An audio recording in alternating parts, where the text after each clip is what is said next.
সব ঠিক থাকলে জুনে অনুষ্ঠিত হবে বিসিবির নির্বাচন। সেই নির্বাচনে অংশ নিতে চান অ্যাডহক কমিটির সদস্য মিনহাজুল আবেদীন নান্নু।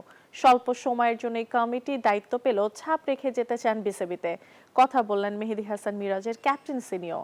নিউজ 24 এর সাথে আরো নানা বিষয় নিয়ে কথা বলেছেন তিনি।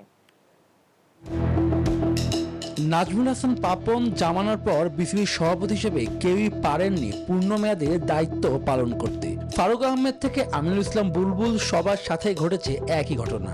এখন অ্যাডহক কমিটির নেতৃত্বে চলছে বোর্ড।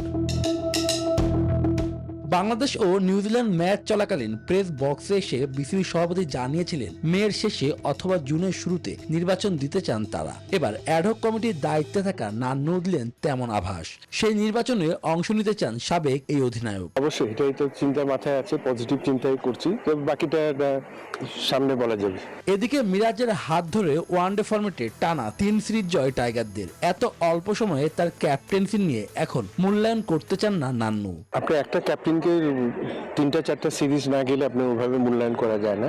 তারপরে যথেষ্ট ভালোভাবে কিন্তু টিমকে গুছিয়ে সে এগিয়ে যাচ্ছে এবং আমি বিশ্বাস যে আগামী বিশ্বকাপের আগে পুরো একটা সুন্দর একটা স্কোয়াড রেডি করে এবং ওর নেতৃত্বে যথেষ্ট ভালো ক্রিকেট খেলবে বলে আশা করছি। এনসিএল এ দল বাড়াতে চেষ্টা করছে বিসিবি। যেসব বিভাগ থেকে ক্রিকেটাররা সুযোগ পায় না তাদের নিয়ে আরো 2টি টিম করতে চায় তারা। এনসিএল এ যে 8টা দল আছে, এই 8টা দলের যে ফার্স্ট ক্লাস ক্রিকেটটা 4 ডেজ হয়, তার সাথে প্যারালাল যদি আমরা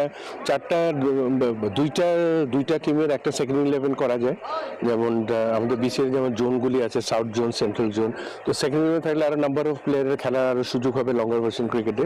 সাবেক অধিনায়ক, সাবেক নির্বাচক থেকে অ্যাডহক কমিটির দায়িত্বে মিনহাজুল আবেদীন নান্নু। যে কোনো সময় যে কোনো চ্যালেঞ্জ নিতে সবসময় প্রস্তুত থাকেন সাবেক এই অধিনায়ক।